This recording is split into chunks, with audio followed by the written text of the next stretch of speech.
পয়েন্টে হুজুর আবার দল করতে বলতেছেন যে আকোষ করেছি আর দলাদলি করতে হবে। এখন যে আয়াতটা তাফসীরে যদি চায় শানে নজুল শুনলে শানে নজুল শুনতে হবে। কেন আপনাকে আল্লাহ দল করলে দল করতে হবে, কেন করতে হবে? এই আয়াতের শানে নজুল বর্ণিত হয়েছে। মনোযোগ দিয়ে শোনেন, তাফসীর শুনতে হলে আগে শানে নজুল বুঝতে হয়। যারা তাফসীর শানে নজুল নাই তাফসীর বোঝা যাবে না, প্রেক্ষাপট আসতে হবে। আল্লাহ নবী বদর যুদ্ধে বিজয় লাভ করলেন। 70 জন কাফের মারা গেল, 70 জন কাফের বন্দী হলো। এই বন্দীদের ভিতরে নবীর আপন চাচা আব্বাস ছিলেন। ওই যুদ্ধে নবীর আপন 2 চাচা 2 দলে ছিলেন। হামজা ছিলেন নবীর দলে, আব্বাস ছিল আবু জেহেলের দলে। আব্বাস বন্দী হলেন, বন্দিখানায় তিনি। যত সাহাবী, লক্ষ লক্ষ সাহাবীদের ভিতরে একজন ছিলেন রাইসুল মুফাসসিরিন, তাফসীর জগতের সেরা। তিনি ছিলেন আবার ওই আব্বাস রাদিয়াল্লাহু আনহু ছেলে ছিলেন, নবীর ওই চাচার ছেলে, আপন চাচাতো ভাই নবীজি। নবীর ওই ভাই, আপন চাচাতো ভাই, উনি বলতেছেন এই আয়াতগুলো আমার আব্বার শানে নাজিল হয়। আল্লাহু আকবার। কেন? উনি বলতেছেন বদর যুদ্ধে যখন গ্রেফতার, অনেক কথা হয়ে গেল মাঝখানে।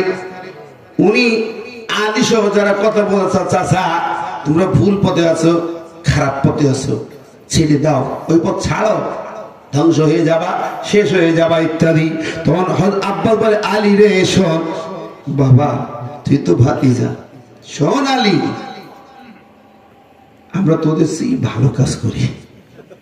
কি কাজ করো চাচা? ওই কাবা ঘর আমরা দেখাশোনা করি।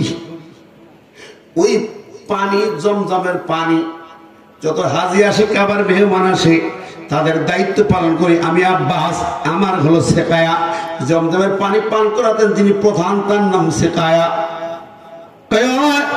আলী রে আমি তো সেকায়া, আমি হাজার হাজার হাজিদের পানি পান করাই, আমি আল্লাহর ঘরের সেবা করি, দেখাশোনা করি। এত ভালো কাজ তোমরা কি করো নাকি? কথা না? কাবা ঘর কত দাম, সেখানে 1 রাকাত নামাজ আপনার মোট যদি 1 লক্ষ রাকাত নামাজের সমান। সেই জায়গায় দায়িত্ব পালন করো। আমাদের যেরকম কত লোক কয় মুরব্বী কিছু আছে, আপনাদের এলাকায় আমার এলাকা আছে, হাজির সাহেব বলছে দেখো এই মসজিদটা তোমরা তো শুধু মিছিল মিটিং করি বেড়াও, দলাদলি করি বেড়াও, এই মসজিদটা কেনা দেখে যত ঝামেলা আমি পোহাই। মসজিদ বানানো, দেখাশোনা করা, ইমামের বেতন দিয়া হিসাব নিকাশ করা সব আমি করি। আমি অনেক অবদান করেছি, ছাদ লাগাই দিলাম আমার টাকায়। আমার ঠিক তুমি কি ভালো কাজ করো? ভালো লোক আছে না নাই? আমাদের সমাজে আছে না নাই? মসজিদ বানাই, মাদ্রাসা, এতিমখানা বানাই, ইসলামী আন্দোলন করা লাগে না চাচা? যথেষ্ট। তলায় তলায় ওই জালেমদের সঙ্গে খাতিস।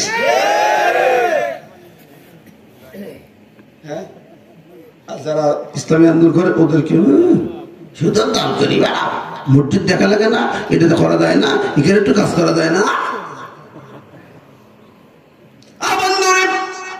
খেয়াল করি, হ্যাঁ মসজিদের কাজ, সবের কাজ, নেকির কাজ, কিন্তু তার মূল্যায়নটা কোন পর্যায়ে, কোন দূর। আব্বাস রাদিয়াল্লাহু তাআলা বলেন ওই আলীরে আমরা কাবা ঘর দেখাশোনা করি। এই কাবা ঘর নির্মাণ করলাম আমরা কত কষ্ট করে, গোটা আরব থেকে দৌড়ে দৌড়ে ছুটে ছুটে লাল লাল বিভিন্ন কালারের পাথর আনলাম, কত খরচ করে কাবা ঘর নির্মাণ করলাম, কালো পাথর সাজালাম।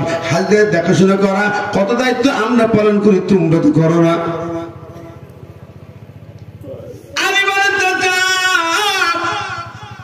ওটা একটা প্রাতিষ্ঠানিক কাজ মাত্র, কিন্তু আপনারা সে আল্লাহর উলুহিয়ত মানেন না, রুবুবিয়ত মানেন না। আইন যার, রাষ্ট্র চলবে তার, আল্লাহুল খলকল আমরু, সৃষ্টি যার, আইন হবে তার। আপনার আইনের শাসন মানেন না, ইনিল হুকমু ইল্লা লিল্লাহ, হুকুমত মানেন না, এখানে যে যা পারে করুক। বসে বাবা ওসব রাজনীতির কথা কইও না। আমি রাজনীতির মধ্যে নেই, ভালো মানুষ, তাহলে যুদ্ধে আসেন কেন? রাজনীতির মধ্যে যুদ্ধ করতে আসেন কেন? এটা কি কতক্ষণ? ওটা আল্লাহর ঘরের মর্যাদা রক্ষার জন্য আইছে।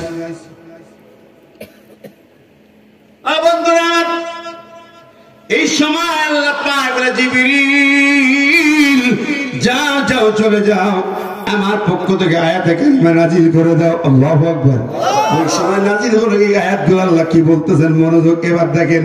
আল্লাহ পাক এই ডায়ালগের ফাঁকে আল্লাহ কোরআন নাজিল করলেন কেন? আল্লাহ জানাই দিচ্ছে, ওই আব্বাস রে, তুমি ভুল ভ্রান্তির মধ্যে আছো। শোনো, আজআলতুম সিকায়াতাল হাজ্জি ওয়া ইমারাতাল মাসজিদিল হারাম, তোমরা কি মনে করেছো হাজিদের পানি পান শেখায়া? তাহলে হাজিদেরকে পানি পান করাও, ইমারাত আল মসজিদিল হারাম, আল্লাহর কাবা ঘরে বাইতুল্লাহর খেদমত করো, দেখাশোনা করো। কামান আমানা, এটা কি তাদের সমান মনে করো নাকি? আমাদের ঈমান এনেছে আল্লাহর প্রতি, আখিরাতে বিশ্বাস করি। আর ওয়াজাহাদা ফি সাবিলিল্লাহ, আর যারা ঈমান এনে আল্লাহ রাস্তায় জিহাদ করতেছে, এদের সঙ্গে তুলনা করো, এদের সমান ভাবো না। না না, লাগাস্তারিন্দাল্লাহ, কখনো নয়, আল্লাহর কাছে সমান হতে পারে না, পারে না, পারে না। আল্লাহু লা ইয়াহদিল কওমাজ জালিমিন। আল্লাহ বলে, শোনো রে, আল্লাহ পাক ওই জালেম সম্প্রদায়কে হিদায়াত দেবেন না। আল্লাহু আকবার। কি কথা বুঝে আসে না? নাই বাবাজি, কষ্ট হচ্ছে? মুরব্বী মানুষ কষ্ট হচ্ছে, রাগ করতেছেন, বুঝতেছেন কিনা? কথা বলেন ভাই না আমার। এই জমিনে কত মানুষ আছে বাংলাদেশে, মুসলমানদের বিরোধী 80% মুসলমান আছে। মসজিদ আল্লাহ, মাদ্রাসা আল্লাহ, নবী, কোরআন আল্লাহ, ধর্মকর্ম আল্লাহ, সব বিশ্বাস করে, কিন্তু আল্লাহর আইন মানতে হবে, জিহাদের ময়দানে কাজ করতে হবে, রাজনীতির ময়দানে কোরআন দিয়ে করতে হবে, এটা মানে না। বাবার আদর্শের রাজনীতি মানতে রাজি আছে, মেবার আদর্শের রাজনীতি মানে, বুবু দিদির আদর্শের রাজনীতি মানে, কিন্তু কোরআনের আদর্শের রাজনীতি মানতে রাজি না। কথা বলেন, আছে না নাই? আছে না নাই? আমি নিরপেক্ষ, কিছু লোক আছে আমি নিরপেক্ষ। 3 শ্রেণী মানুষ দেশে আছে। কয় শ্রেণী? 3 শ্রেণী। একটা দল, ক্ষুদ্র দল, সংখ্যা কম, যারা আল্লাহর জমিনকে আল্লাহ রঙিন করতে ইসলামী আন্দোলন করে। আর বিরাট জনগোষ্ঠী যার এর বিপরীত মানুষের তৈরি দল পার্টি রাজনীতি করে। ঠিক না ঠিক? আর একটা গ্রুপ নিরপেক্ষ সেজে বসে আছে। দিনকাল খারাপ বাবা, আমরা ঝামেলা ভর্তি নেই, ফিতনার ভর্তি নেই, আছে না? কোন দলের মর্যাদা বেশি? আল্লাহর কাছে কার দাম, কে পাবে জান্নাত? পরে আল্লাহ পাক বলে দিচ্ছেন, এই জায়গা আল্লাহ বলে দিলেন, আল্লাযীনা আমানু ওয়া হাজারু ওয়া জাহাদু ফি সাবিলিল্লাহি বিআমওয়ালিহিম ওয়া আনফুসিহিম আ'যামু দারাজাতান ইনদাল্লাহ ওয়া উলাইকা হুমুল ফাইজুন। কোরআন শুনুন, ডাইরেক্ট বানানো কথা নয়। আল্লাহ বোধা যারা ঈমান আনলো, হাজারু হিজরত করলো, ত্যাগ করলো, দুনিয়ার সব মায়া মমতা ত্যাগ করলো, গাড়ি বাড়ি আপন জনের মায়া ত্যাগ করে, ওয়াজাহাদু এবং জিহাদের ময়দানে ছুটে চলে যায়। আপন জনের মায়া থাকে না, সন্তানের মায়া থাকে না, বিবির মায়া থাকে না, পরিবারের মায়া থাকে না, সম্পদের মায়া থাকে না, ব্যবসার মায়া থাকে না, সব কাটায়া সব বাদ দিয়া আল্লাহর জমিনে আল্লাহর দ্বীন কায়েমের ইসলামী আন্দোলন করে, জিহাদের মাঠে কাজ করে। আল্লাহ পাক বলেন আযামু দারাজাতান ইনদাল্লাহ, আল্লাহর কাছে তাদের দাম আযাম, সবচেয়ে বেশি শীর্ষে। জোরে বলেন সুবহানাল্লাহ। উলাইকা হুমুল ফাইজুন, এরাই হবে কৃতিকার্য, পাশ করবে। এরা সব ফেল, আর সব ফেল। ও ভাইরা আমার, একটি উদাহরণ দিয়ে যাই। বনী ইসরাঈলদের যুগে একটা জাতি আল্লাহ অবাধ্য হয়ে গেল, আল্লাহ পাকের কালামের অবাধ্য হয়ে গেল, আল্লাহর বিধানে অবাধ্য হয়ে গেল। আল্লাহ পাক ওদের বলেছিলেন তোমরা শনিবারে মাছ ধরবে না। ওরা একটা দল সেই মাছ ধরে খাওয়া শুরু করলো।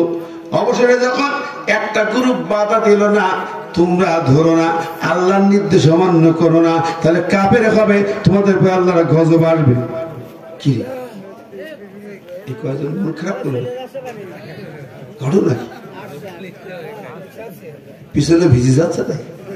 ও ভাই, কত মাঠে চাষবাস করে তো ভেজে না, কোরআন শুনতে সেটা ভিজে গেলে অসুবিধে, কথা কয় না কেন, রাগ করলেন নাকি? তো বন্ধুরা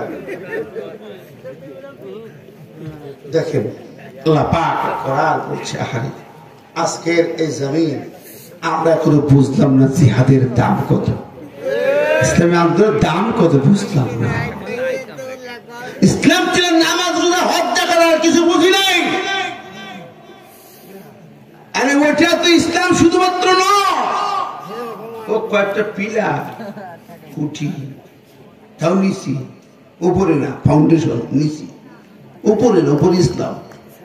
বন্ধুরা, মা সুমাইয়া যখন শহীদ হয় মক্কায়, তখন নামাজ ফরজ হয়নি, রোজা ফরজ হয়নি, হজ ফরজ হয়নি, যাকাত ফরজ হয়নি। আমার নবী যখন মার খান, গলায় ফাঁস পড়লেন মক্কায়, তখন একটা অংশ ফরজ হয়নি।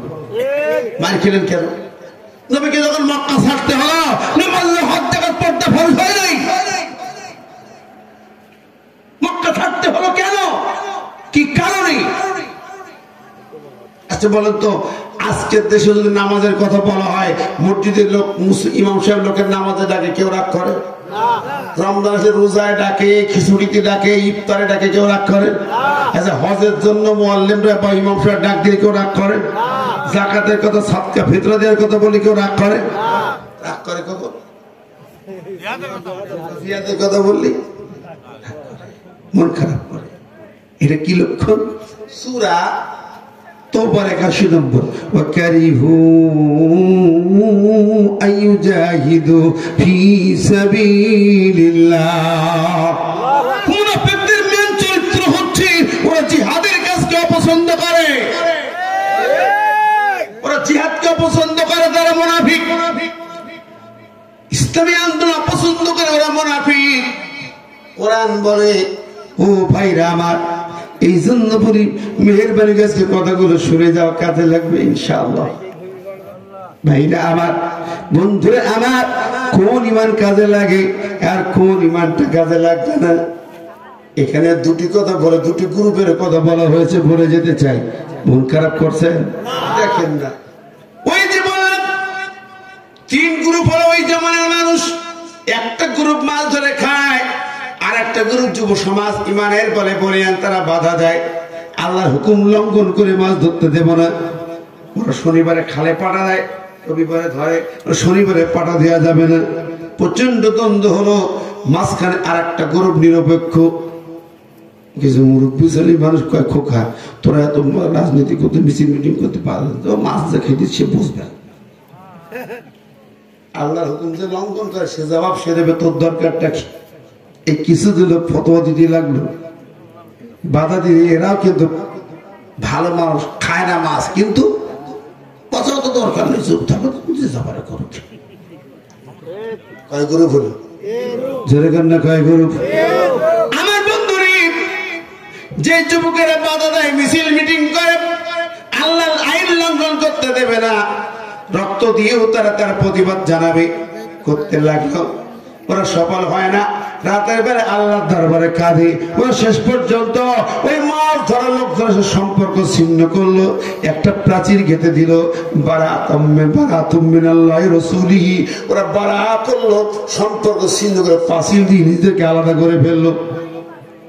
এরপর কাঁদে আল্লাহ, দিনে মিছিল করে প্রতিবাদ করে, রাতে আল্লাহর কাছে কাঁদে, আল্লাহ তোমার পক্ষ থেকে একটা ব্যবস্থা করো। আমার আল্লাহ বলেন, ওয়ালাকাদ আলিমতুমুল্লাযীনা তাদাউ ফিস সাবতি মিনকুম ফাকুল্না লাহুম কুনু কিরাদাতান খাসিঈন।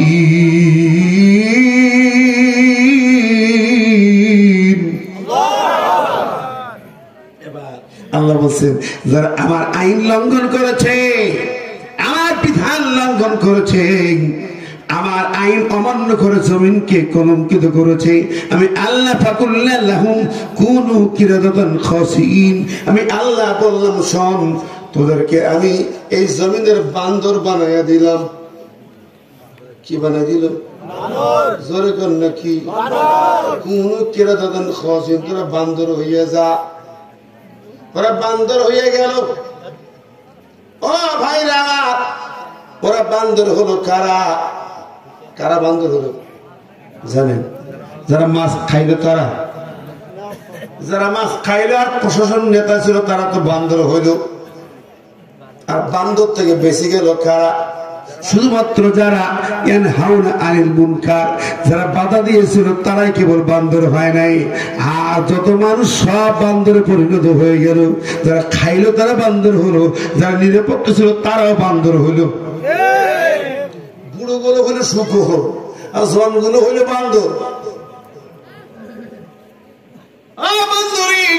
অবাক হবে, কোরআন বলছে আমার বানানো কথা নয়। আমার মাছ ধরি খেলে বান্দর করে ওদের মনের বুঝ আছে, কিন্তু মাছ ধরে নাই, খায়ও নাই, শুধু ঘরে বসে সাপোর্ট করেছে, জিহাদের কাতারে যায় নাই।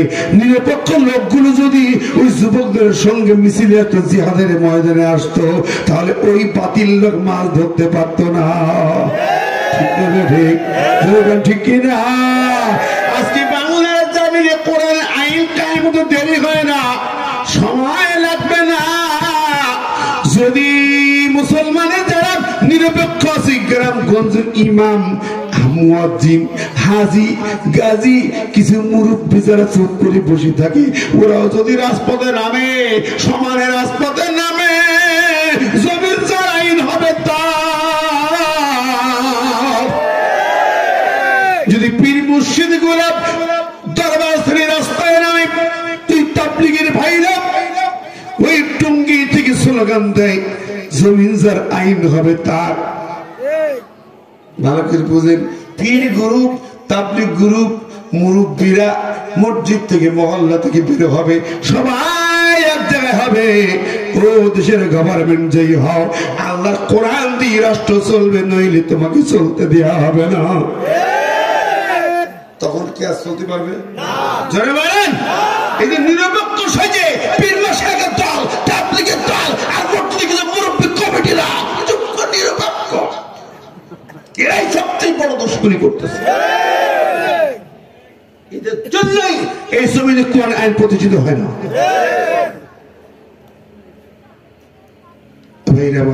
আমার কথা বুঝাইতে পারছি? রাগ করছেন?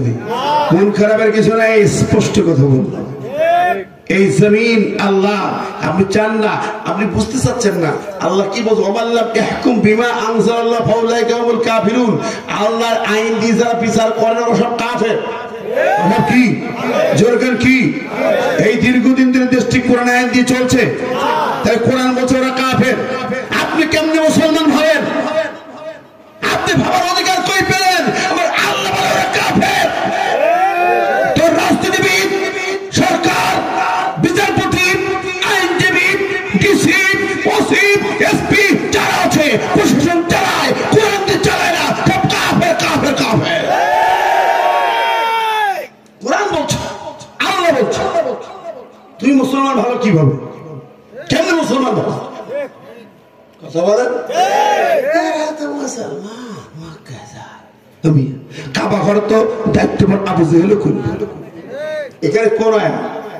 ওই ওই মুশরিকরা তারা কাবা ঘর দেখাশোনা করে, হাজির খেদমত করে, হজ করে। হজ কমিটির চেয়ারম্যান, কাবা ঘর কমিটির নেতা ওরা মুশরিক কেন? ওরা কাফের কেন? ঠিক কিনা? তুই আল্লাহর কোরআন মানবে না। আল্লাহ আমার কোরআন দিয়ে যারা সমাজ, রাষ্ট্র, আইন, আদালত চালাতে চায় না তারা কাফের। আমি আপনি কি করে চেঞ্জ করবো? মুসলমান দাবি করবে কোরআন দিয়ে চালাও। শাহজালাল, শাহ মখদুম, খান জাহান তারা দেশ চালায় নাই, কোরআন দিয়ে রাষ্ট্র চলে নাই, কোরআন দিয়ে আইন আদালত চলে নাই। এখন কেন চলবে না? ব্রিটিশ ল কেন লাগবে? আমেরিকান ল কেন লাগবে? দিল্লির আইন কেন লাগবে? চায়না কেন লাগবে? রাশিয়ার আইন কেন লাগবে? আমার আল্লাহর কোয়ালিটি নাই। যেখানে আফগান তালেবানরা রাষ্ট্র চালাচ্ছে, চোখে দেখো একটা পুরুষ কোন নারীর দিকে চোখ তুলে তাকানোর সাহস নাই। কেন নাই? নারীর দিকে চোখ তুলে তাকাবে তো চোখ তুলে নেওয়া হবে, নারীকে হাত দেবে হাত কেটে নেওয়া হবে, জেনা করবে হত্যা করা হবে, শিরোচ্ছেদ করা হবে। কোন পুরুষ সাহস করে না, রাস্তায় ইফতিজিং করার সাহস নাই। কেন নাই? কোরআনে আইনের শাসন আছে। ঠিক না? ঠিক। একটি পয়সার দুর্নীতি নাই, চুরি নাই। কেন নাই? চুরি করলে হাত কাটা হবে। হাত কাটা আইন কার? জোরে করে না কার?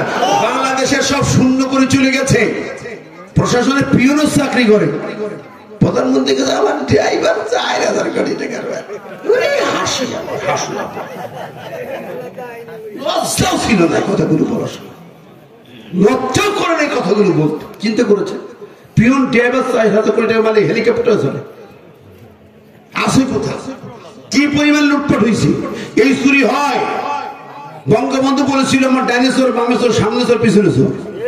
7 কোটি জনগণ 7.5 কোটি কম্বল, আমার কম্বল কেন? চোরের দল সব। ঠিক যাবে? ঠিক। যা চুরি করেছে বাংলা চুরি বন্ধ হবে 1 মিনিট, 1 মিনিট। আমার কাছে 24 ঘন্টা টাইম। গোটা বাংলার জমিনে চুরি দুর্নীতি চিরতরে বন্ধ হবে 24 ঘন্টার ভিতরে। একটা চোখে দরবার সাথে ধরা খাইছে না। কি কর? কত বড় চোখ জানেন তো? ব্যাংক সব খালি করতেছে, 5টা 6টা লোক ব্যাংকগুলো সব খালি করতেছে। তারপর দরবার সাথে একটা পালানোর সময় কি করলো? দাঁড়িয়ে চাইছে, লুঙ্গি পরি মাছ করে পুলিশ হয়ে বসে দিয়েছে, মাথা নিয়েছে। আইনমন্ত্রী বলছে আমার দোস্তা বড় চোর বসে দিয়েছে, ওটা ধরো, ওটা ধরো। নিজেরা ধরিয়ে দিলে। আরে সেদিন ছিল শিক্ষামন্ত্রী ধরা খেলো কিভাবে জানেন? ছোট বোনের বাড়ি ছিল, বোনের বাচ্চা 7 না 8 পড়ে, সে ধরিয়ে দিলে। সে বৈষম্যবিরোধী ছাত্রদের বলছে আমার খালা পালাই দিয়েছে আমাদের বাড়ি, ধরো ধরো। ছাত্র তো আমাদের রক্ত ঝরেছে, ওরা গুলি করেছে, আমার বান্ধবী মারা গেছে, আমার বন্ধু গুলি খেয়েছে, আমার বাড়ি পালিয়ে যাবে খালা। দেখ এখন কত জ্বালা। আল্লাহু আকবার। বন্ধুরা আমার, ভাইরা আমার, এই চোর, একটা চোরের কোরআন দিয়ে বিচার করেন। আমি বাংলার সরকারকে বলছি, রাগ করে নেবে, কোরআন আইনি কথা বলছি। বাংলার গভর্নমেন্ট শোনেন, একটা চোরের দরবেশ চাচা ধরে একটা হাত কাটেন, শুধু বলেন কোরআনে আইন দিয়ে চুরির বিচার হবে। ওই দরবেশ চাচা একটা হাত কাটেন, রেডিও টেলিভিশনে দেখায় দেন, কোরআন আইন জারি করেন। বাংলাদেশের কোন অফিসে আদালতে কোন জায়গায় 1 টাকার ঘুষ দুর্নীতি চুরি আর হবে না, হবে না, হবে না। আইন কার? মাত্র দেখেন কার? নারে তুমি। এই আইন কেন চান না? কারা চায় না? ও গ্রামগঞ্জের মানুষ, শোনো, তোমরা তো গ্রামের মানুষ। এই আইন কোন আইন ওরাই চায় না যারা চোর, চোরের দল, চোরের দল, চাঁদাবাজি দল, ছিনতাইয়ের দল, মুক্তরাজকারী দল, এরা আল্লাহর আইন চাবে? জানি এই আইন যদি পার্লামেন্টে জারি হয়, রে বাবা আমার হাত কাটবে। এই জন্য চায় না। ধর্ষণ বন্ধ হবে না। একজন ধর্ষক জেনাকারকে ধরি মারেন, হাইকোর্টে বুক পুঁজি পাথর মারে হত্যা করা হবে, একজনকে মারা হবে। বাংলা আল্লাহ জমিন ঠান্ডা হয়ে যাবে, না বিচার হবে না। খুনের আইন তো চোখে দেখিনি, কোরআন কি বলেছে? আইনগুলো দেখেন, চোখে দেখেন, কোরআন পড়েন। এই আইন কত সুন্দর, আপনার আমার জানমাল ইজ্জতের নিরাপত্তা দিয়েছে কোরআন আল্লাহ পাক। দুনিয়ার কেউ দিতে পারে না। আমার ভাই বন্ধুরা, আমি অনেক কথা বলেছি, কষ্ট পাচ্ছেন? বাচ্চা জাহাঙ্গীর, সম্রাট জাহাঙ্গীর এই ভারত, বাংলা, পাকিস্তান, সিকিম, ভুটান, শ্রীলঙ্কা যা আছে, মালদ্বীপ, ব্রুনেই সব মিলিত করে একটা রাষ্ট্র। এই রাষ্ট্রের সম্রাট জাহাঙ্গীর। জাহাঙ্গীর বাবা আকবরের মৃত্যুর পরে ক্ষমতায় বসলো। সেও ছিল মদ্যপায়ী, জালেম। তার সঙ্গে দ্বন্দ্ব হলো মুজাদ্দিদ আল-ফিসানি, সাইদ আহমদ সিরিন রহমতুল্লাহ আলাইহি। মুজাদ্দিদের তরিকায় যারা পীরের মুরিদ আছেন তারা জানেন, মুজাদ্দিদ তরিকা জানে, ভালো করে জানে না। এই তরিকার মূল পীর ওই মুজাদ্দিদ আল-ফিসানি। ওনার সঙ্গে দ্বন্দ্ব রাষ্ট্র সরকারের। ওনার 7 লক্ষ মুরিদ তখন ভারতে। জাহাঙ্গীর হুজুরকে ডাক, হুজুর মিছিল মিটিং করেন না, রাজদরবারে আসেন। রাজদরবারে ডাকলেন, হুজুর এলেন। ওনার রাজদরবারে ঢুকলেন, মাথা কুন্নিশ করে ঢুকতে হতো, হুজুর মাথা কুন্নিশ করেন নাই, বরং মাথা আরো উঁচু করে ঢুকলেন। হুজুর সালাম দেন নাই, বাম পা দিয়ে ঢুকলেন রাজদরবারে। এত বড় রাজার দরবার, রাজা খেপে গেল, ও হুজুর এই মোল্লা রাজদরবারে আইন কানুন কি জানা নাই? এখানে মাথা কুন্নিশ করে ঢুকতে হয়, ঢোকা নাই। এখানে তুমি বাম পা দিয়ে ঢুকেছ, আবার সালাম দাও নাই। হুজুর এ কেমন হুজুর তুমি? হুজুর হুজুর তাই জবাবটা দিই, সহ্য করতে পারবো তো? ও বাচ্চা জাহাঙ্গীর, আমি মুজাদ্দিদ আল-ফিসানি, কোন রাজা বাচ্চা রক্ত চক্ষু, ভয় পাই না, ভয় পাই না। আমি তোমার দরবারে মাথা নত করবো কেন? এই মাথা আল্লাহ ছাড়া কারো কাছে নত হয় না। একমাত্র আল্লাহর কাছে ছাড়া কারো কাছে কপাল নিচু করা যাবে না, হারাম, শিরিক। এই শিরিক করতে পারি না, বলে তোমার দরবারে শিরিক বন্ধ হবে। এবার আল্লাহু আকবার। বাচ্চা জাহাঙ্গীর, আমি তোমার দরবারে বাম পা দিয়ে ঢুকলাম কেন? পৃথিবীর ভালো জায়গা আল্লাহর ঘর মসজিদ ঢুকতে হয় ডান পা দিয়া, আর টয়লেট খারাপ জায়গা নোংরা জায়গা ঢুকতে হয় বাম পা দিয়া। তোমার রাজদরবার টয়লেটে সেই নোংরা, মদ, গাঁজা এবং জেনাবের ভিতরে আসর জমে। এখানে নাচ গান, জেনা, মদ সব চলে। টয়লেটে সেই নোংরা খারাপ জায়গা, এই জন্য বাম পা দিয়ে ঢুকেছি। এটা রাজার রাজদরবার, এত বড় রাজা, ঠিকানি কথা মনে করেন, কত বড় বোঝাই, বুকের পাটা। জাহাঙ্গীর লাফ দিয়ে ওঠে, থামো, সালাম কেন দেয় তোমার? তুই গর্ব, অহংকারী, দাম্ভিক নেতা, তোমার সালাম আমি দেবো কেন? তোমার মতো নাপাক লোক, ইন্নামাল মুশরিকুন নাজাসুন, মুশরিকরা নাপাক। তুমি মদখোর, গাঁজাখোর, জিনাখোর, তোমার মতো লোকের সালাম আমি মুজাদ্দিদ আল-ফিসানি দিতে পারি না। লাভতে তো উঠলো, এই প্রহরী গ্রেপ্তার কর, সঙ্গে সঙ্গে গ্রেপ্তার। হুজুর গ্রেপ্তার, হুজুর জেলখানায়। আন্দোলন হলো সারা ভারতে। কাবুলের সেনাপতি মোহাম্মদ খান, উনি সেনা দল নিয়ে হামলা করলেন। উনি ওই হুজুরের মুরিদ। হামলা করলেন, হামলা করে জাহাঙ্গীর বাহিনীকে পরাজিত করে গোটা রাজদরবার দখল করে নিল। জাহাঙ্গীরকে গ্রেপ্তার করলো। আল্লাহু আকবার। সম্রাট জাহাঙ্গীর গ্রেপ্তার করে ওই জেলখানায় ঢোকায়া হুজুরকে বের করে এনে চেয়ারে বসাই দিচ্ছে। আল্লাহু আকবার। আর এবার যদি আল্লামা সাঈদী হুজুর বেঁচে থাকতে, বা ঢাকার কোটি কোটি জনতা আমরা কেঁদেছি, আমরা হুজুর বেঁচে থাকলে আমরা হুজুরকে বঙ্গভবনে বসাইতাম। আল্লাহু আকবার। ঠিক না? ঠিকই বসাইতাম, কোন সুযোগ ছিল না, বসাইতাম। আমরা ছিলাম কোটি জনতা, মাঠে ছিলাম। আল্লাহ তাকে তুলে নিলেন না, ওরা বিদায় করে দিয়েছে। অবন্ধুরি যা সে কথা বলি না। হুজুরকে বসালেন রাজদরবারে। হুজুর বলেন, মোহাম্মদ খান তুমি আমাকে মহব্বত করে ভালোবাসো? জি সেনাপতি। বলে জি। তাহলে আমার কথা শোনা, এই চেয়ারে আমি বসতে পারি না, এর হক জাহাঙ্গীর, তাকে বের করে আনো। সম্রাট জাহাঙ্গীরকে বের করে আনলো। ওকে যখন বের করছে, হুজুর শুনা বলে, আমি যার জেলখানায় ঢুকালাম সে আমার বাইর করে। ওর পরে আল্লাহ, আচ্ছা যে হুজুর পায়ে পড়েছে, হুজুর মাফ করে দেন। পায়ে ধরিস, সোজা হয়ে কথা। আল্লাহর ওলি চাইতেই ওলি নাকি এরা? সোজা হ। জাহাঙ্গীর কাবে গর্জনে কাবে হুজুর বলে জাহাঙ্গীর এই রাজপাশে তোমার চেয়ার, তোমার চেয়ারে তুমি বসো, আমি তোমার চেয়ারে বসছি না। তবে শর্ত হলো একটা, এই চেয়ার চলবে আল্লাহর কোরআন দিয়া। সুবহানাল্লাহ। আল্লাহ ইন্না আনজালনা ইলাইকাল কিতাবা বিল হক লিতাহকুমা বাইনান নাসি বিমা আরাকাল্লাহ। সূরা নিসার 105 নম্বরে আল্লাহ বললেন, আমি কিতাব দিলাম, রাষ্ট্র চলবে কিতাব দিয়া, বিচার হবে কিতাব দিয়া, আইন চলবে কিতাব দিয়া। আজরে কন্যা মারহাবা। কি দিয়ে চলবে? জোরে কাল কি দিয়ে? আর কি দিয়ে? আগামীর বাংলাদেশ চলতে হবে কি দিয়ে? আমাদের কাল কি দিয়ে? যেই দল ক্ষমতায় যাবে কোরআন নিয়ে যেতে হবে। কারো কারো চাই দু হাত তুলে দেখা।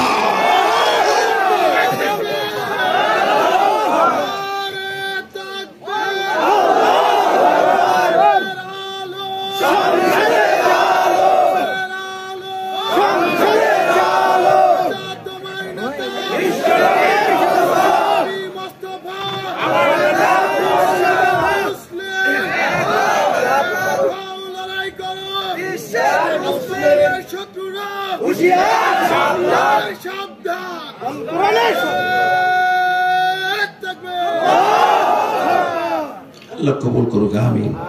আমার ভাই বন্ধু বলছিলাম, এখন জাহাঙ্গীর বলে হুজুর আপনাকে প্রধান থাকেন, আমি নিচে থাকি। বলে না, তুমি সম্রাট, তুমি রাজা, তুমি বাদশাহ, আমি তোমাকে গাইড দেব। বলে হুজুর তাহলে আপনি হন প্রধান উপদেষ্টা, আপনি যা বলবেন তাই হবে রাষ্ট্র। সুবহানাল্লাহ। হুজুর প্রধান উপদেষ্টা। জাহাঙ্গীর এখন তোমার কাজ হলো কয়েকটা, হলো শোনো। হুজুর আমি আপনার মুরিদ হব। বলে 5টা শর্তে মুরিদ হতে গেলে গরু আনবা একটা করে বছরে বছরে, হাঁস মুরগি যা আছে সব নিয়ে আসবা। কথা কন। 1 নম্বর শর্ত হলো তোমার দ্বারা শিরিক থাকবে না, গোটা ভারতে কোনো শিরিক থাকবে না। সুবহানাল্লাহ বলে 1 নম্বর শর্ত, শিরিক বড় পাপ। 1 নম্বর কথা শিরিক থাকবে না। 2 নম্বর তোমার রাষ্ট্র চলবে কোরআন দিয়া। 3 নম্বর কথা তোমার আদালত চলবে কোরআন দিয়া। তোমার আদালতে জাস্টিসটা কোরআন জানে না, ফতোয়া বোর্ড তৈরি করা হবে, সেই ফতোয়া বোর্ড যা রায় দেবে সেটাই হবে বিচারের রায়। জোরে বলে সুবহানাল্লাহ। আমি মাঝখানে বলেছি প্রধান উপদেষ্টাকে দাবি করেছি, বাংলাদেশের জাস্টিসরা কোরআন জানে না, হাদিস জানে না, বিচারপতিরা এই বিচার চলবে না। এই জন্য জাস্টিসটা চাকরি থাক, প্রত্যেকটা বিচারালয়ে একটা উপদেষ্টা, একটা ফতোয়া বোর্ড হওয়া লাগবে। কেন্দ্রে ফতোয়া বোর্ড হবে, ফতোয়া বোর্ড হবে মুফতিদের দিয়া। বিচারের রায় ফতোয়া বোর্ড রায় দেবে, সেই রায় হবে বিচার। এই থিমটা আমি দিয়েছি। আমার ভাই বন্ধুরা, আমি বলতে রাগ করছেন আমার কথা, এগুলো বাস্তব কথা। আপনি আমার ইমান বাঁচাবেন ঘরে ঘরে কিভাবে? ইমান বাঁচাতে হলে আসল জায়গায় আসেন, কোরআন মানতে হবে। গোটা পরিবারে, সংসারে, সমাজে, ব্যবসায়, বাণিজ্যে, রাষ্ট্রে, আইন আদালতে, সব জায়গায় থাকবে ইসলাম। ওই হুজুর বানান এইভাবে রেডি করা হলো, যা মূর্তি বানাই মনে মনে ভেঙে ফেলো। যে মসজিদ নষ্ট করছে তোর বাবা, সেগুলো সংস্কার করো, শুরু করা হলো। হুজুর বড় একটা কথা, তোমার রাজদরবারে গরিব দুঃখী বিচার বঞ্চিত যারা হবে তাদের স্পেশাল একটা উইং করো, সেখানে সরাসরি তোমার কাছে বিচার দেবে। সুবহানাল্লাহ। উনি সপ্তাহে 1 দিন সেখানে বসেন, সপ্তাহে 1 দিন তার রাজদরবারে একটা উইং থাকলো যেখানে বিচার বঞ্চিত মজলুম মানুষের বিচার দায়ের করে। 1 বছর চললো। উনি কোরআন শিখলেন, হাদিস শিখলেন, বড় বড় পণ্ডিত রাখলেন, আলেম ওলামা রেখে বিচার হচ্ছে। 1 বছরের মাথায় একটা বিচার এলো, যেটা বলা আমার টার্গেট। 1 বছরের মাথায় একটা বিচার আসলো রাজদরবারে, তার কাছে সরাসরি বিচারটা, আবেদনটা, মামলার ইজার আসলো, দেখে একজন আসামি। সেই আসামি আর কেউ নয়, সম্রাট জাহাঙ্গীরের বিবি নূরজাহান হলো আসামি।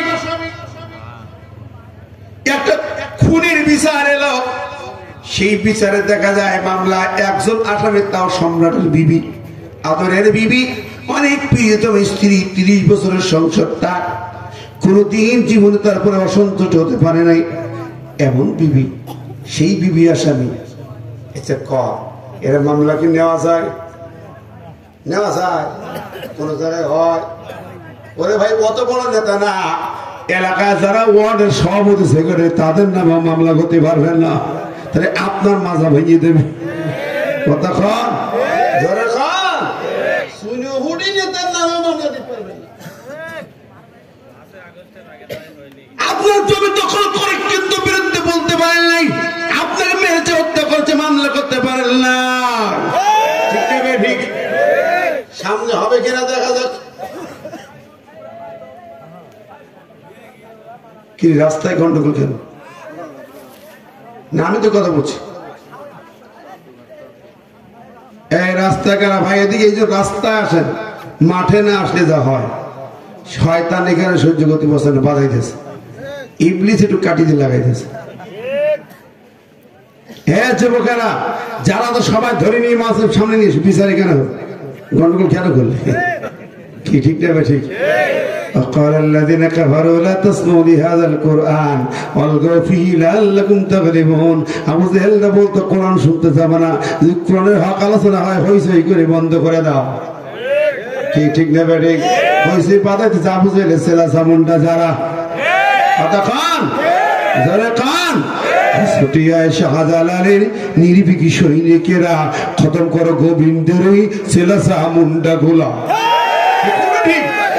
ছুটিয়ায় শাহপরানের নির্ভীকি সৈনিকেরা খতম করো আবু জেহেলের ছেলা সামুন্ডা গুলা।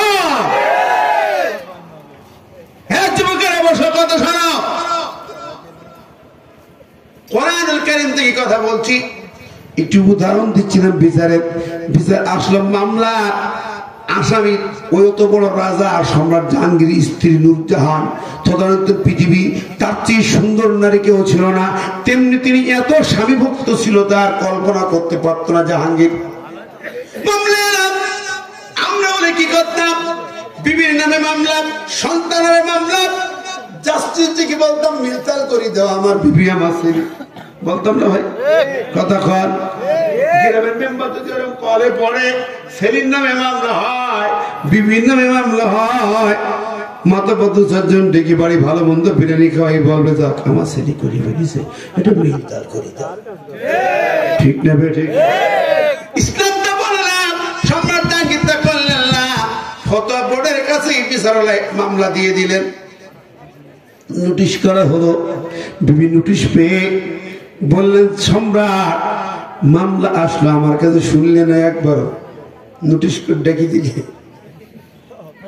তো শোনাখুনির কোনো বিষয় নেই, শুনবে তোমার আদালত, হিয়ারিং হবে আদালতে, তোমার যা বলা সেখানে বলবা।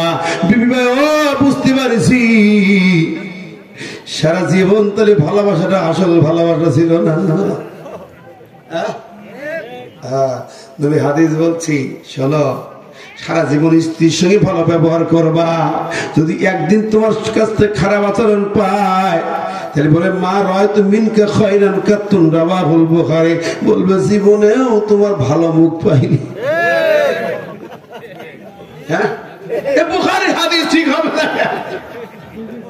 আপনার গ্রামের মা বোনরা হয়তো ভালো ওরকম বলে না, কিন্তু একটা কোণে ঘটলে বুঝতে পারবে। কথা কম, নবীর হাদিস কখনো মিথ্যা হবে না। আল্লাহ নবী বলেছেন, হ্যাঁ মা বোনদের সোজা করা যায় না। ফুলিকা মিন দিলাইন ফাইন সাওয়াইতাও কাসারতা ফাস্তাউসু বিন নিসাই খায়রাত। নবী বলেছে শোনো, মহিলারা বেকা হালে তৈরি। কি হালে তৈরি? ফুলিকা মিন দিলাইন বেকা হালে তৈরি। নবী বলেছে শোনো, বাঁকা যদি সোজা করতে যাও, হাত তুলে দিয়ে বাড়ি দেবে, হাড় ভেঙে যাবে, সোজা জীবনে হবে না। হাড় সোজা হয়? হাড় বাড়ি দিলে কি হয়? ভেঙে যায়। আল্লাহ নবী কেমন উদাহরণ দিয়ে বলেছেন, এই বাঁকা হাড় যেমন সোজা হয় না, ভেঙে যায়, স্ত্রী লোক সোজা হবে না, সোজা হবে না। ভালো ফাস্তাউসু বিন নিসাই খায়রান, ওদের একটু ভালো ভালো উপদেশ দিয়ে ভালো রাখো, একটু ভালো ভালো ব্যবহার করতো দেখি ওর পাম দিবা মাঝে মাঝে পাম দিস বাংলা কথা বলো কিন্তু রাগ করে নাও কিরকম বলে এই রান্না বান্না একদিন বলতো রান্নাটা খুব ভালোই খুশি হবে আর ভালো করে তোমার হাতেরই ভর্তা করে মজা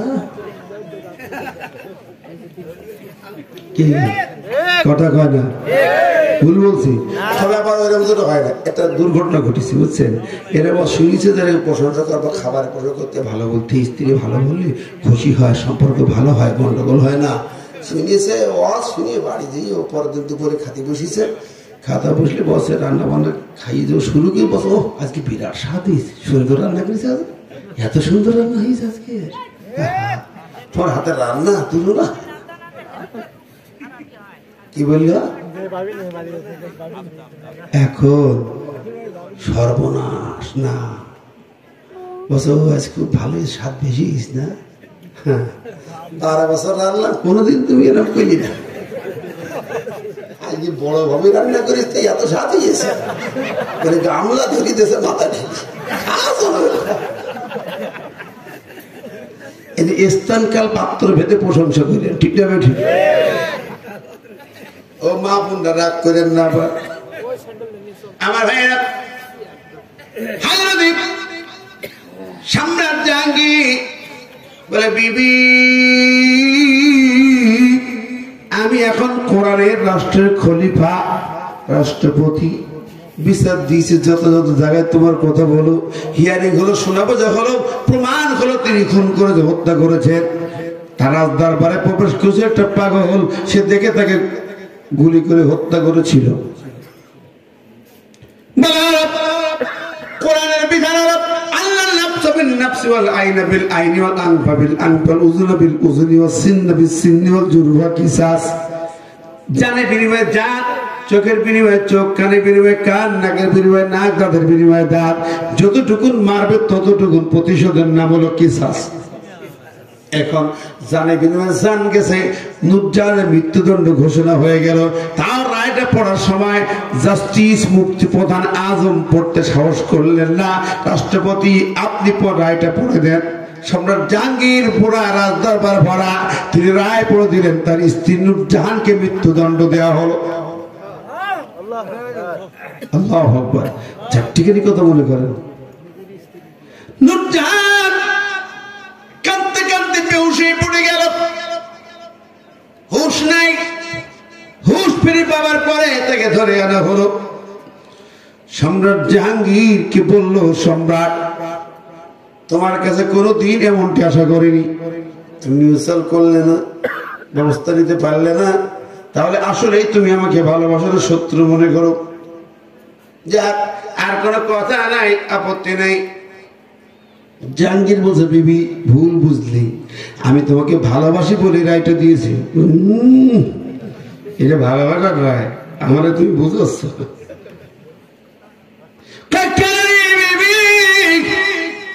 তুমি কি পড়ায় খলিফা আমার তখন রায় বিচার করলো তার ছেলেকে মারতে মারতে মেরে ফেললো স্ত্রী লাস্টে 10টা চাবুক মাপ চাইছিল খলিফা বলল বিবি তোমার সন্তানকে তুমি 10টা চাবুক থেকে বাঁচাতে চাও ওকে আমার সন্তান না আমার কি দিলের মধ্যে মায়া নাই আমি কি পারি না রে বিবি পারি না হ্যাঁ পারি তবে আমি দুনিয়ার 10টা চাবুক থেকে বাঁচাতে চাই না আমি আমার সন্তানকে হৃদয় দিয়ে ভালোবাসি আমি তার মৃত্যুর পর লেলিহান শিখা জাহান্নামের আগুন থেকে বাঁচাইতে চাই আমার আল্লাহ বলিয়া আইয়ুহাল্লাযীনা আমানু কু আনফুসাকুম ওয়া আহলিকুম নারা আমার আল্লাহ বললেন তুমি নিজে বাঁচো জাহান্নাম থেকে একা একা বাঁচো না তোমার পরিবার স্ত্রী সন্তানগুলোকে জাহান্নামের আগুন থেকে বাঁচাও এই জন্য আমি তোমার কথা মানতে পারলাম না জাহাঙ্গীর বলে ও বিবি আমি তোমাকে জাহান্নামে যাইতে দেব না জান্নাতে তোমাকে নিতে চাই সাথে আল্লাহু আকবার স্ত্রী পরদিন বলল সম্রাট আচ্ছা আমার রায় তো দিল কিন্তু জানি পৃথিবীর আইন প্রেসিডেন্টের কাছে প্রাণ ভিক্ষা চাইলে মাফ করতে পারে ঠিক না সব দেশে আছে না নাই আমার দেশেও ছিল। কাদের মোল্লা ভাইকে বলা হলো প্রাণ ভিক্ষা চাও। জেনারেল শিক্ষিত মানুষ, 71 সালে ফিজিক্সে ঢাকা বিশ্ববিদ্যালয় honours masters first class first. তখন তো জামাত শিবির করতো না, উনি করতেন কমিউনিস্ট পার্টি, করতেন ছাত্র ইউনিয়ন। আরো 5-7 বছর পরে জামাতে যোগ দিছে। তখন রাজাকার আসলে ছিলেন না, রাজাকার বিরোধী ছিলেন, মুক্তিযোদ্ধাদের সাপোর্টার ছিলেন, কিন্তু তারে জামাত ইসলামী করার কারণে রাজাকার বানায় ফাঁসি দিল। ঠিক নেবে ঠিক জেনে খান। আব্দুল কাদের মোল্লা যদি ফাঁসি হয় 2012 সালের, সেদিন আমি ডিসেম্বরের 12 তারিখ সিরাজগঞ্জ চৌরাস্তা মোড়ে আমার মাহফিল ছিল। রায় বাস্তবায়ন হবে, আজকে ফাঁসি হবে। আমি মঞ্চটি শুধু কেঁদে কেঁদে দোয়া করে নেমে আসলাম, বললাম যেদিন যেদিন এই দেশ ফিরে আসবে, কাদের মোল্লার হত্যার বিচার হবে, সেই দিন সিরাজগঞ্জ রোডের পরে আমার মাহফিলে আনবো। সত্যি এবার মাহফিল নিয়েছে আগামী 23 জায়গায় মাহফিল। ওরাই কই যে হুজুর আপনার লাগবে, আমরা মাহফিল দেইনি। আর আল্লাহু আকবার। সে কথা মনে পড়ে। আর এবার বললো ভাইয়ের ফাঁসি, মাথা নত করেনি, প্রাণ ভিক্ষা চাইনি। উনি বললেন আমি তো শপথ পড়েছি, ইন্না সালাতি ওয়া নুসুকি ওয়া মাহইয়ায়া ওয়া মামাতি লিল্লাহি রাব্বিল আলামিন। আমার জান আমার প্রাণ আল্লাহর কাছে বিক্রি করে দিয়েছি। আমার জানের মালিক আল্লাহ, রাষ্ট্রপতি নয়। জানের মালিক কে? আর জানের মালিক কে? আমার জানের মালিক আল্লাহ। প্রাণ ভিক্ষা আল্লাহর কাছে চাইবো, মানুষের কাছে চাইবো না। এই পৃথিবীতে এরকম মানুষ দেখান তো, বর্তমান পৃথিবীতে আছে কোথায়? যেই মানুষগুলো জানের মায়া করে নাই, প্যানের মায়া করে নাই, দেশের পালায় নাই, অকাতরে হাসতে হাসতে ফাঁসির মঞ্চে গিয়েছে, পরিবারকে বিদায় করেছে, তাদেরকে চোখের পানি মুছাইছে। শহীদ নিজামী ভাই পরিবার ছেলেদের নিজে হাতে রুমাল দিয়ে চোখের পানি মুছে দিয়েছে। ছেলেরা কাঁদিও না, স্ত্রী কেঁদো না, আমার সারা জীবনের স্বপ্ন শাহাদা। সেই শহীদ ঈদগাহে যাচ্ছি, দোয়া করো আমি হাসতে হাসতে শহীদ হয়ে যাও। আমার গা শিগগিরি উঠেছে, চিন্তা করি আমারে সাহাবীদেরকে দেখিনি, সাহাবীদের শুধু ওয়াজ করি হাদিসের কথা থেকে। যা পূর্বে আমি যুদ্ধে যাই, মুতার যুদ্ধে তিনি সেনাপতি। 2 নম্বর তিনি বিদায় নিচ্ছেন বিবির কাছ থেকে, বিবি বিদায় করে দাও। বিবি বলছে আল্লাহ আমার স্বামীকে গাজী বানিয়ে ফিরে আনো। জাফর বলছে বিবি উল্টা দোয়া করো না, উল্টা দোয়া করো না। আমি 3 সেনাপতির 2 নম্বর মাঝখানে, নিশ্চিত শাহাদাত আমার নবীর মুখের বাণী। উল্টো দোয়া কবুল হবে না, আমরা ধরে পালাইতাম। বরং দোয়া করো আমার চোখের পাতা যতক্ষণ নড়বে, 1 ফোঁটা রক্ত থাকতে যেন আমি ইসলামের পতাকা উঁচু করে ধরে রাখতে পারি। আল্লাহু আকবার। তরবারির আঘাতে উল্টা পিঠ দিয়ে মৃদু আঘাত করে বলে স্ত্রী দোয়া করো। আর বলে যাই আমি যেই রাস্তায় চললাম, শহীদের শাহাদাতের রাস্তায়, শহীদি মিছিলে, তুমিও চলবে সেই মিছিলে। আমার সন্তানগুলো কি এই রাস্তায় পরিচালনা করবে। আল্লাহু আকবার। মা বোনটা পারবেন। সুমাইয়া ওই কথা বলেছিল, আমি শহীদ ঈদগাহে গেলাম, সন্তানকে বললো শহীদ মিছিলে শামিল হবে, শাহাদাতের ঈদগাহে যাবে, আবু জাহেলের কাছে মাথা নত করবে না। সুতরাং আমরা সেই বীর সৈনিক, ঠিক না ঠিক? জোরে বলেন। মাথা নত হয়নি, হবে না। হক কথা বন্ধ হয়নি, হবে না। হক প্রতিষ্ঠার জন্য, কোরআন প্রতিষ্ঠার জন্য আগামী দিনে আসল খেলা শুরু হবে, আসল কাজ শুরু হবে। আমরা যে কোরআন এটা অন্যরা চায় না, আমার দেশের 70% মানুষ কোরআনের আইন চায় না। আমরা চাই আগামী দিন প্রয়োজন হলে পরে আবার যুদ্ধ হবে, আবার জিহাদ হবে, কাফের কেবল মাথায় বেঁধে রাজপথে নামতে হবে আল্লাহ কোরআন প্রতিষ্ঠার জন্য। রাজি আছেন কারা কারা? দেখে তো ভদ্র দেখান তো।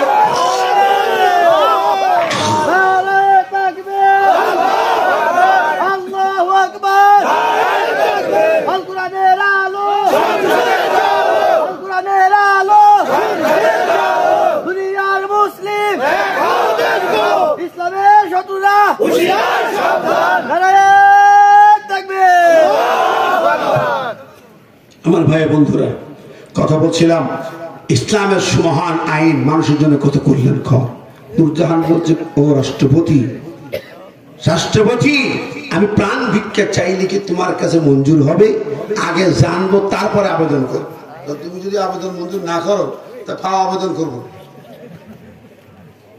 জাহাঙ্গীরের বিবি দুনিয়ার আইনে প্রেসিডেন্টের এখতিয়ার আছে, ক্ষমতা আছে মাফ করার, আল্লাহর আইনে প্রেসিডেন্টের ওই ক্ষমতা নাই। আল্লাহর আইনে নাই, আল্লাহর আইনে নাই। বান্দার হক নষ্ট করলে পরে আল্লাহ মাফ করে না। আমি প্রেসিডেন্ট মাফ করবো কিভাবে? ক্ষমতা আমার নাই, আছে? বান্দার হক নষ্ট করে বান্দার কাছে মাফ চাইতে হবে। ও ভাই বন্ধুরা, কলিজার টুকরা ভাইয়েরা, আপন জনেরা, দেখেন ইসলাম কি বলি। স্বামী ও স্ত্রীকে বলতেছে আমি মাফ করার ক্ষমতা রাখি না। যদি নাকি যেই বান্দার হত্যা করা হয়েছে তার আপন জনরা যারা মামলার বাদী, ওরা যদি মাফ করে তাহলে মাফ হবে। নবী ইসলামের আইনে তোমার মাফ করার ক্ষমতা আমার নাই। আমার রাষ্ট্র ইসলাম দিয়ে চলে, কোরআন দিয়ে চলে। আমি এর বাইরে যে তোমাকে ভালোবাসা দেখাতে পারবো না। ঠিক না বে? ঠিক। তো বন্ধুরি কলিজা ফেটে যায় কিছু কিছু। এ বাবারা, তোরা একটা জায়গায় স্টেজে আয় না আমার কাছে, এই জায়গায় আয় বাবা আয়। তোরাই তো আগামী দিনে ভবিষ্যৎ। তোদের মতন বাচ্চারা এই দেশের বিজয় এনেছে রে। তোরা মিছিলে যাস না, গ্রামের লোক তো ছোটের ভাবি কই, আমি ঢাকাতে দেখছি রে বাবা, 8-10 বছরের বাচ্চারা রাজপথে নামছে। এইরকম বাচ্চারা কিসের মোবাইল, কিসের খেলা, কিসের আনন্দ ফুর্তি, কাতারে কাতারে রাস্তায়। আমি পুরা 14 নম্বর থাকি, 10 থেকে সাবাক পর্যন্ত প্রতিদিন দেখতাম, কাছাকাছি থাকতাম, সহযোগিতা করতাম। আমরা সামনে ফিগারে আসতাম না, আমাদের ছিল নামাজ দিয়ে হেল্প করা। আল্লাহু আকবার। এই বাচ্চারা যেভাবে নেমেছে, হাজার হাজার, লক্ষ লক্ষ লক্ষ লক্ষ বাচ্চারা রাস্তায় নেমেছে, ওদের মারা নেমেছে, বাবারা নেমেছে, কোলের বাচ্চা নেমেছে। 5 বছরের বাচ্চা নিয়ে বলছে তুমি কে আমি কে, রাজা কার? 5 বছরের বাচ্চা নামছে, কি করে? আল্লাহু আকবার। সুতরাং সেই ছাত্র, তোমরা সেই তরুণ বাচ্চারা, তোমরা এখানে হয়েছে করো। আরে বাবা, তোরা দেশ জাতির কর্ণ আগামী দিন দাবি করি, তোরা কোরআনের পথে সৈনিক হয়ে যাও। ঠিক না? ঠিক। গ্রামবাসী, আমার আবেদন নিবেদন হচ্ছে, শোনেন, ইসলাম সুমহান আদর্শের একটি মূল গাইড, পলিটিক্যাল গাইড হুদাল্লিন নাস।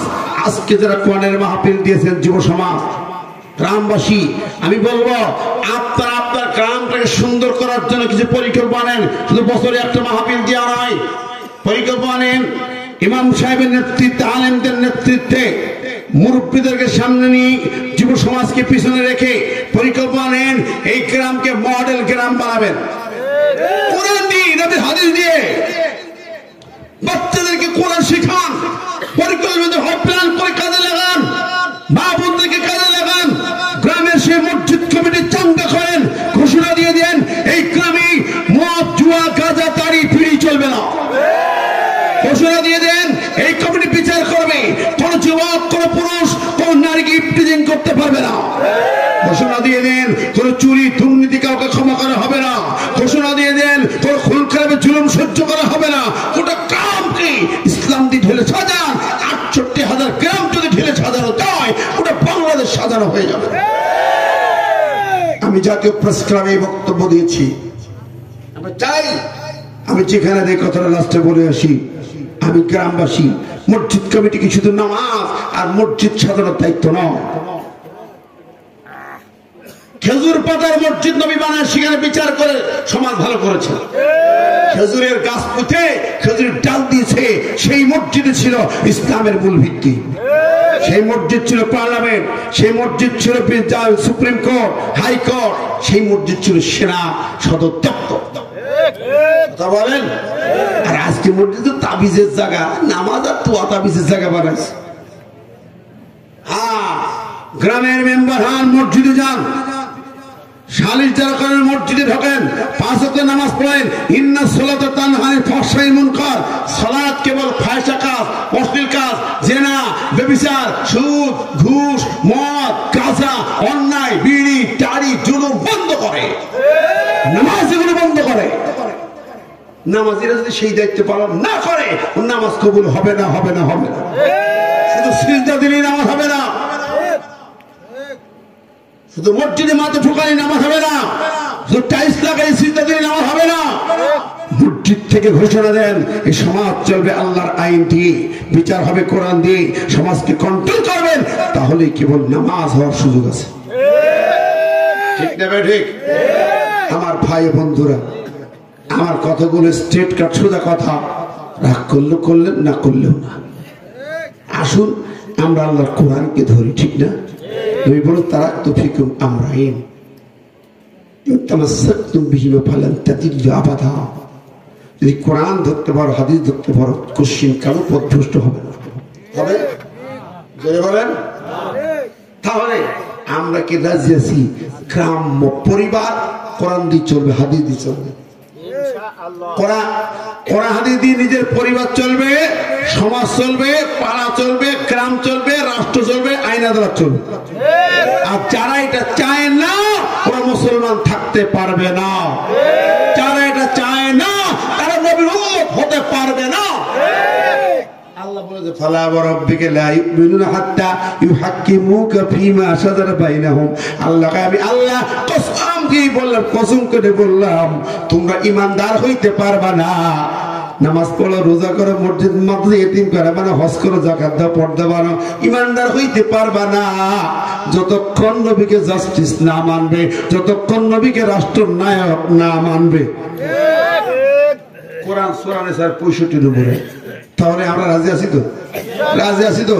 এই সমাজ, গ্রাম, পরিবার, সমাজ, দেশ, জাতি কোরআন সুন্নাহর বাইরে চলবে না। কারা কারা দুহাত তুলে দেখেন তো? নারায়ে তাকবীর। জোর নেই ভাই। একটা মেয়ে মুস্কান তাকবীর দিয়েছিল, ভারত কেঁপে গেল, মোদী কাঁপলো, সরকার কাঁপলো, পৃথিবী কাঁপলো। সেই মুস্কান তাকবীর দেন ওই ভারতে হাসুয়া পানাকে শর্ট করে আসবে, আসলে আয়নে ঘরে ঢুকবে। সাবধান করে তাকবীর দেন। নারায়ে তাকবীর, নারায়ে তাকবীর। আল কোরআনের আলো সংসদে জালো, কোরআন আছে যেখানে, কোরআন নেই যেখানে। আল্লাহ কবুল করুক। জোরে বলে আমিন। দুশিবান আল্লাহুম্মা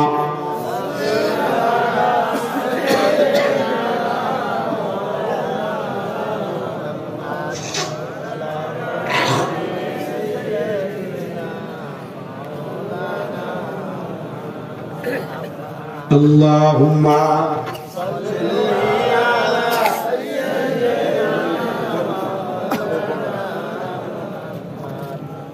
وعلى آل سيدنا